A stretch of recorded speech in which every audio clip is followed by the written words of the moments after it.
Here are some quick tips and tricks to win ranked matches in Mario Tennis Fever. Just a disclaimer, I am not a professional Mario Tennis player.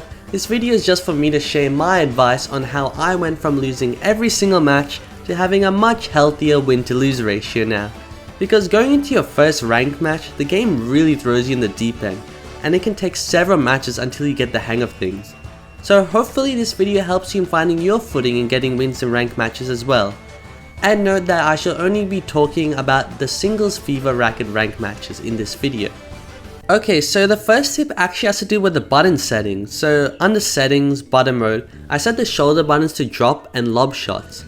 Particularly, the lob shot being a shoulder button for me was very handy as people love playing close to the net in this game. Probably because the knockback from the ball isn't as crazy as it was in Aces. But when both you and your opponent are so close to the net, it's easy to score with a lob. But the issue is it's so hard to press A followed by B under such a small time frame. So instead, pressing a single button like ZR to lob solves this problem. I also set the drop shot to ZL just cause I might want to use it sometimes abruptly as well, and pressing a single button is much faster than a combo of 2 buttons. It doesn't matter what shoulder button you allocate these lob and drop shots to exactly, whatever one suits you will be the best. Also, I did find a video by Master Network which had already mentioned this tip as well, which shows this does seem to be a technique people are employing in ranked matches, and you can even certainly tell that in online as well, because how can your opponent lob so easily when close up to the net, while you who haven't set your button settings do a quick A-B succession and it may not even work half the time. Hence, the shoulder button strat ensures your intended lob will always be a lob during net play. In terms of characters and Fever Rackets, LBRZ already made 2 amazing tier lists on those, which you should highly check out. If I talk about the best and worst characters in Fever Rackets, I'd basically just be making a worse list than his. But the characters you do see online the most tend to be Donkey Kong and Rosalina. The good thing about Rosalina, especially if you're just starting out, is that Rosalina tends to use the same lob shot strat over and over again. That's only for lower play Rosalinas though. Higher play ones are probably smarter than that, but there is a really easy way to avoid that lob shot strat, which I shall talk about later in this video.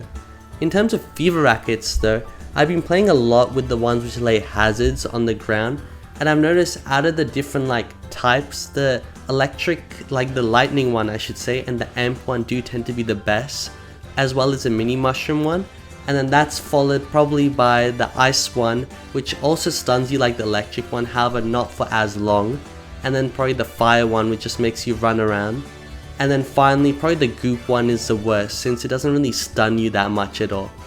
And also in terms of these ones which lay hazards, the ones which tend to stay in a stationary position are the best since you know where to pressure your opponent. Like the wind one is solid, however since it's moving around it's hard to specifically aim at it to force your opponent to go in there. And in terms of what character you should choose or what Fever Racket you should choose, it's pretty much up to you. All of them are pretty solid aside from the Charging Chuck Racket which isn't good, and of course the original one. But I'd say first start just using one character and one Fever Racket you like and just get a bunch of wins like that so you get used to it. And then later on you can play around with a bunch of varieties and find which characters and Fever Rackets you like even more. But sticking to one at the beginning could be good so you get used to the mechanics of the game. The next tip has to do with returning shots. The epitome I had after losing 6 times in a row when I first started ranked matches and finally started winning a lot more was to not focus on charging up my shot to the extreme so it destroys the other player, but instead focus on just returning their shots. Your shots don't need to be charged to score. Even if your opponent aims away from you and you return the shot with no charge whatsoever, they may be baffled by how you return the amazing shot and not be able to react, earning you the point. And another reason for this is that the knockback of the charged up shots in this game isn't as extreme as Aces, hence why it seems like more people play near the net. Now of course I'm not saying to not use charged up shots, they are very good. It's just that when you're first starting up, it could be simpler to just return with simpler shots rather than charging up, especially as when you charge up it's hard to reach for the ball if it's away from you in this game. In terms of lobbing now, a lot of people, especially Rosalinas, love doing lobs. So make sure you aren't hugging the net so often, particularly when facing them. And even if you run back to return their lob, the issue is they often keep hugging the net and just slightly tap the ball to the side to get an easy point, as you're so far away from the net and it's so hard to come back to it after deflecting that lob. However, a cool trick in this scenario, which is a good strategy, is to return the lob with another lob if your opponent is still hugging the net.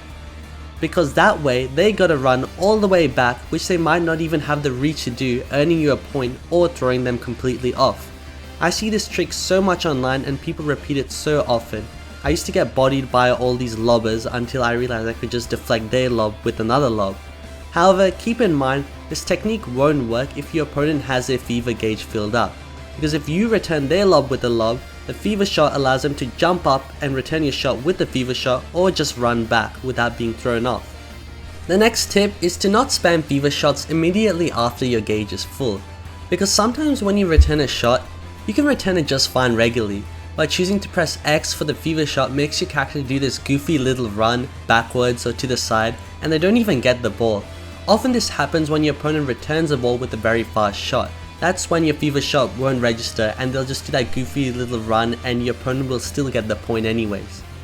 So when the shot your opponent lands is not very fast, that's best when you can use your fever shot, as the goofy run will actually work. Particularly, a fever shot is good for lob shots, drop shots, or trick shots which aren't too fast. Instances where you can't reach the ball, but the fever shot will still register because it's not like a super fast flat shot. Especially when the shot is way in front or behind you, that seems to be when this goofy little fever run tends to work. But otherwise, if it's to the left or right, it often doesn't register. If that's the case and it goes super left or right, it's just better to deflect the shot normally if possible. But trying to use the fever run to your advantage won't often work, sadly. Also, just landing a fever shot as a return ace as a tip can be a pretty solid tip if you want to guarantee registering the fever shot all the time. However, don't always activate your fever shot at this moment, as being too predictable isn't a good thing either, but doing this sometimes could lead to some easy points. And when aiming for fever shots, the corners are of course the best bet. Those sharp shots will be very hard to deflect, particularly when you are very close to the net as well. Now the final tip I have is don't be afraid to go into your opponent's hazards, especially lower level players. They tend to be often scared when I set up hazards and just try not to enter them at all. And yes, you could be stunned and lose HP, but entering the hazard, you'll still have maybe a chance, even if it's pretty hard, but still a chance to return the shot when inside. While if you just refuse to go into the hazard entirely, that's an easy point for them, and they could probably abuse the heck out of that and get a bunch of points that way. And also, if you may go into the hazard, they'll stop targeting in there because they'll be like, oh, this guy can actually return the ball when affected by my hazard. Maybe it's not as strong as I thought. And while maybe there's something like the Amp, which is really strong with its stuns and you can't return the ball, trying is better than doing nothing. However, for other elements like the fire or goop, which aren't as powerful as like lightning or the ice, it is much better to be not afraid to enter those hazards, and it's not like you're going to get completely stunned or anything, and there'll still be a shot of returning the ball. Okay, that's going to be all the tips for now. Hopefully you got some insight on that and it'll make you better at ranked matches in Mario Tennis Fever, whether you've just started playing them or maybe some of these tips which you just didn't even know and they could make you better at the game. Anyways, thanks for watching and bye bye.